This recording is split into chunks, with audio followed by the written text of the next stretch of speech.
Poin pertama, jaga mental serius tapi santai. Poin yang kedua, berambisi, itu wajar. Di atas langit masih ada langit. Poin yang ketiga, kemampuan kita dengan lakukan secara berulang. Dan poin yang keempat, dari YouTuber kecil jadi YouTuber besar.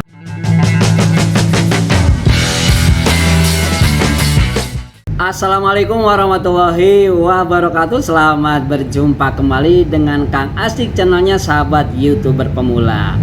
Bagaimana teman-teman? Minal aidin wal faidin, mohon maaf lahir dan batin. Dan tentunya terima kasih kepada seluruh sahabat YouTuber Kang Asik dimana saja berada. Dan terima kasih tentunya kepada yang sudah subscribe dan mendukung channel Kang Asik ini. Semangat terus ya. Kalian, teman-teman Kang Asik, semua adalah para konten kreator yang andal.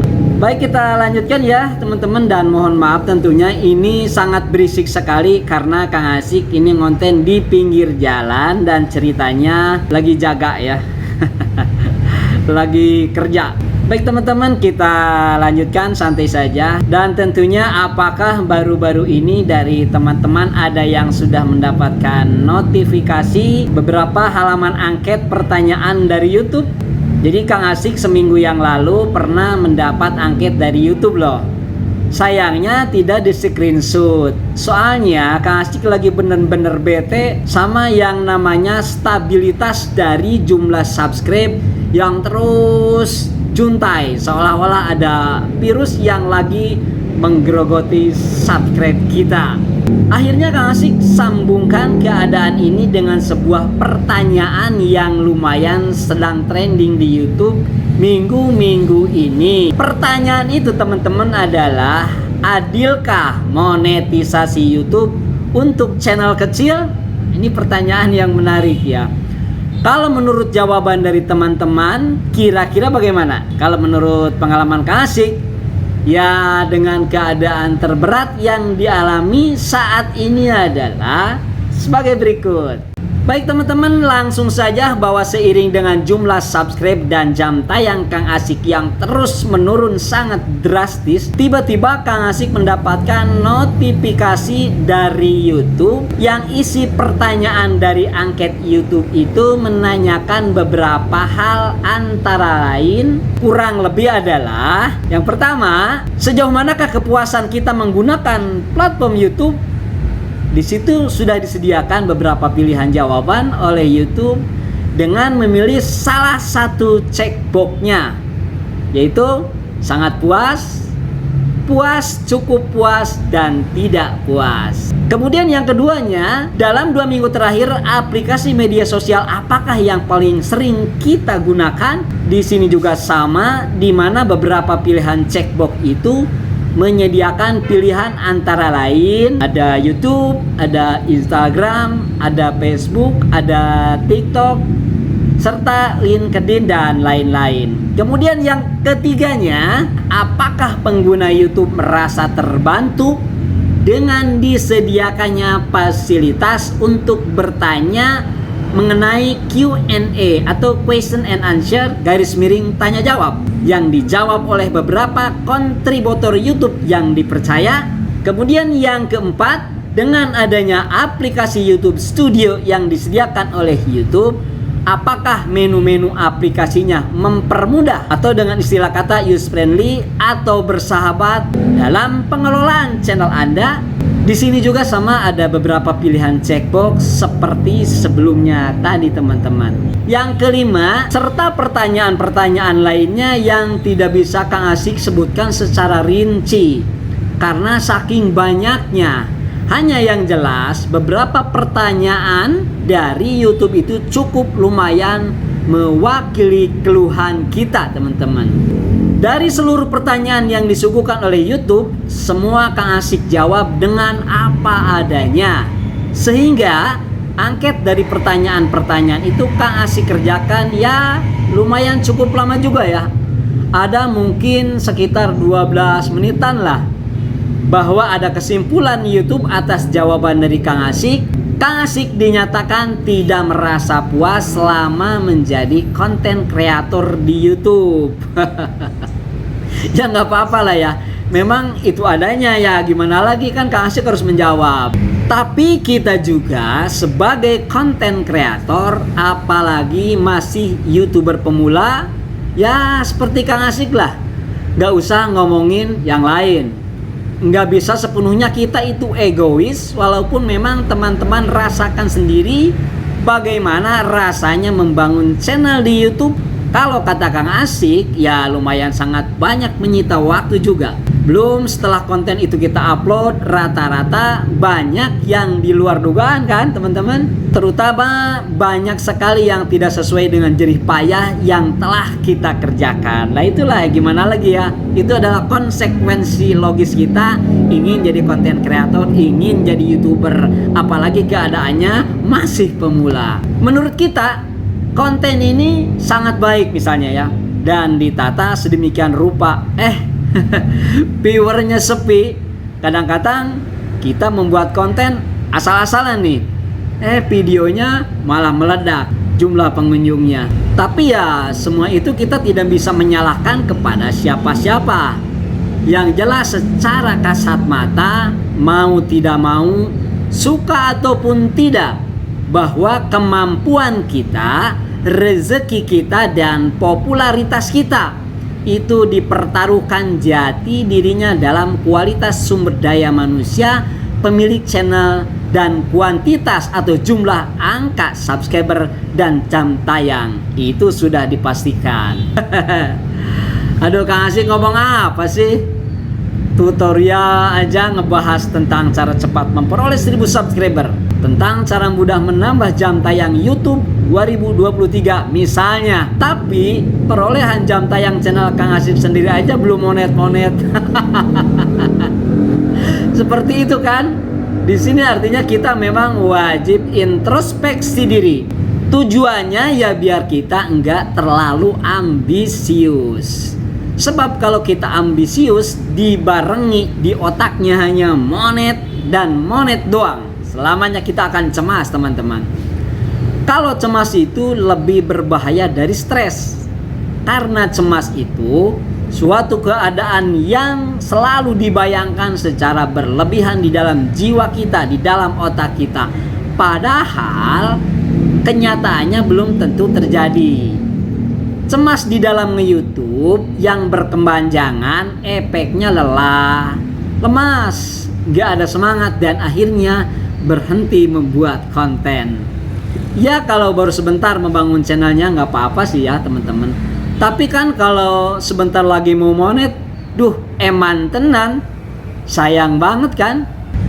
Mendingan kita lanjutkan saja. Ya minimal kita lolos aja dulu lah sebagai YouTube Partner Program atau YPP.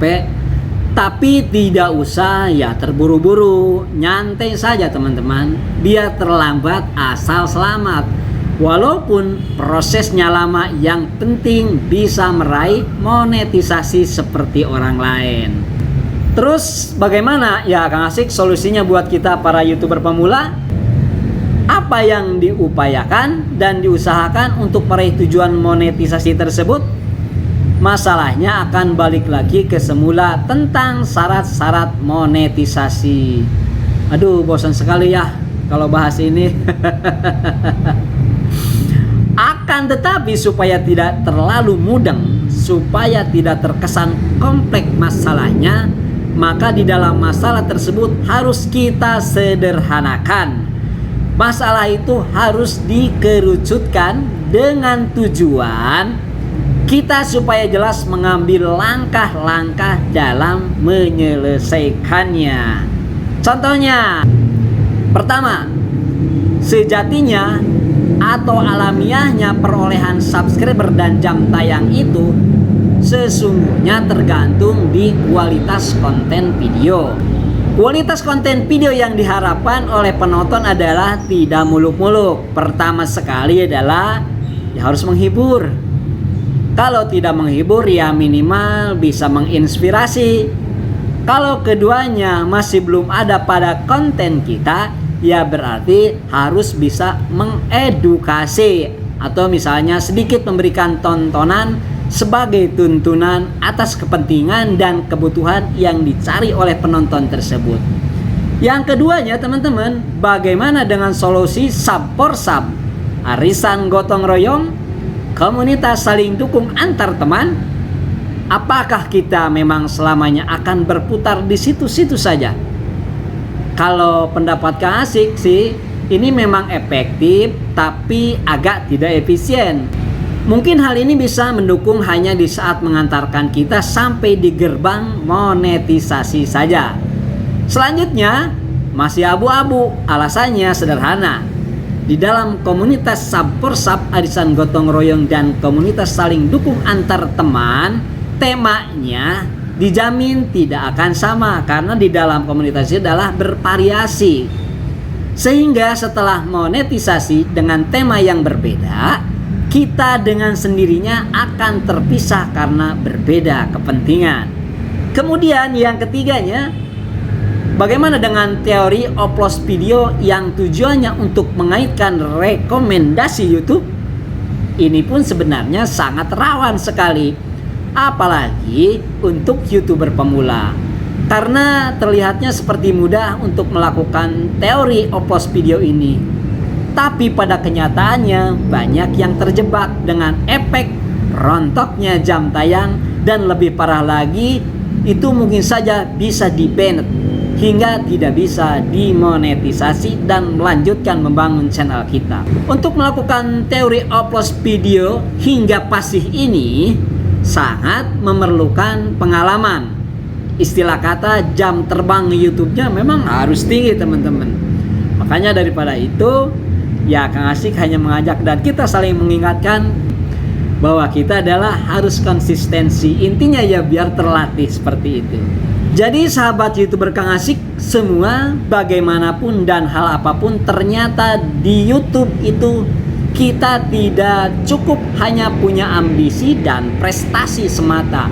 Betul adanya bahwa untuk menjawab keadilan dalam YouTube, menganugerahkan monetisasi kepada channel kita dengan langkah yang fair atau adil, intinya ya tetap bagaimanapun kita sebagai konten kreator memang sangat wajib membuat kreativitas unggulan dalam sebuah wadah atau platform yang disediakan gratis oleh YouTube sebagai panggung kreativitas kita dalam bersaing secara sehat dan positif.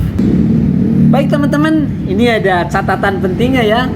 Untuk menjadi konten kreator yang profesional dan mampu berdaya saing positif serta saling support di antara para YouTuber dalam mencapai tujuan yang sinergis, sejalan dan menghasilkan dari platform YouTube melalui AdSense, maka kita, poin pertamanya nih, jaga mental dengan konsep serius tapi santai agar kita percaya diri. Poin yang kedua adalah berambisi, itu wajar, tapi jangan ambisius dan ego. Karena di atas langit masih ada langit. Sebab sesungguhnya kebersamaan dan saling menghargai itu sangat indah. Ilmu biologi bilang bersimbiosislah secara mutualisme agar saling menguntungkan di antara kita. Poin yang ketiga, asah dan tingkatkan terus secara bertahap kemampuan kita dengan lakukan secara berulang. Karena sesungguhnya pekerjaan dan belajar secara berulang itu akan menjadi induknya ilmu pengetahuan, insya Allah. Dan poin yang keempatnya, apabila minimal kita memegang dan melaksanakan kaidah-kaidah tersebut, maka dari kesuksesan kecil akan menjadi kesuksesan besar. Dari YouTuber kecil tentu dengan sendirinya suatu saat akan menjadi YouTuber besar. Amin ya robbal alamin.